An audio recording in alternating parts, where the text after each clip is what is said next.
ನಮಸ್ತೆ ಮತ್ತು ದ ಭಾರತ್ ಜರ್ನಿಗೆ ಸ್ವಾಗತ. ಇಂದು ನಾವು ಪೂರಿಯ ಪ್ರಸಿದ್ಧ ಜಗನ್ನಾಥ ದೇವಸ್ಥಾನದಲ್ಲಿ ತೊಡಗುತ್ತೇವೆ. ಇಲ್ಲಿ ಐಕ್ಯ ದೇವಸ್ಥಾನದ ರೋಚಕ ಸಂಗತಿಗಳನ್ನು ತಿಳಿಯೋಣ. ನೀವು ತಿಳಿದಿದ್ದೀರಾ, ಜಗನ್ನಾಥ ದೇವಸ್ಥಾನ ಭಾರತದ ಚಾರುಧಾಮ ಯಾತ್ರೆಯಲ್ಲೊಂದು. ಇದು ಒಂದು ಪವಿತ್ರ ಸ್ಥಳವಾಗಿತ್ತು. ಪ್ರತಿ ಹಿಂದೂನು ತಮ್ಮ ಜೀವನದಲ್ಲಿ ಒಂದಾದರೂ ಭೇಟಿ ನೀಡಬೇಕು.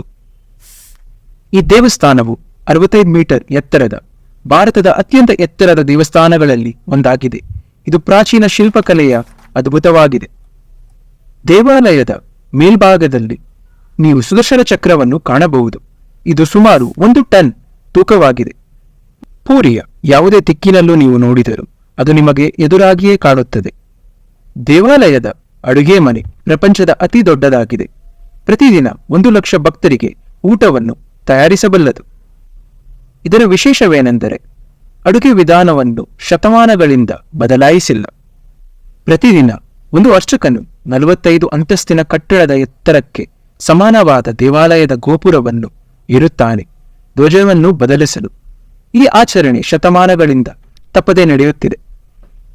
ಇದು ಒಂದು ದಿನವಾದರೂ ಧ್ವಜ ಬದಲಾಯಿಸಲಿಲ್ಲವೆಂದರೆ ದೇವಸ್ಥಾನ 18 ವರ್ಷಗಳ ಕಾಲ ಮುಚ್ಚಲ್ಪಡುತ್ತದೆ ಎಂದು ನಂಬಿಕೆಯಿದೆ. ವಾರ್ಷಿಕ ರಥಯಾತ್ರೆ ಅತ್ಯಂತ ನಿರೀಕ್ಷಿತ ಉತ್ಸವಗಳಲ್ಲಿ ಒಂದಾಗಿದೆ.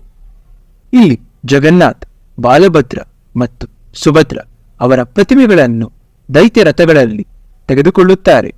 ದಶಲಕ್ಷ ಸಂಖ್ಯೆಗಳಲ್ಲಿ ಭಕ್ತರು ಈ ಅದ್ಭುತ ದೃಶ್ಯವನ್ನು ನೋಡುವುದಕ್ಕಾಗಿ ಬರುತ್ತಾರೆ. ದೈವಗಳ ಪ್ರತಿಮೆಗಳನ್ನು ಮರದ ಮೂಲಕ ಮಾಡಲಾಗಿದ್ದು, ಪ್ರತಿ 12 ರಿಂದ 19 ವರ್ಷಗಳಲ್ಲಿ ನವಕಲೇಬರ ಎಂದು ಕರೆಯಲ್ಪಡುವ ಮಹೋತ್ಸವನಲ್ಲಿ ಬದಲಾಯಿಸಲಾಗುತ್ತದೆ. ಈ ವಿಧಿಯಲ್ಲಿ ಕೃಷ್ಣನ ಮೂಲ ಹೃದಯವನ್ನು ಹೊಸ ಪ್ರತಿಮೆಗಳಲ್ಲಿ ರಹಸ್ಯವಾಗಿ ವರ್ಗಾಯಿಸಲಾಗುತ್ತದೆ.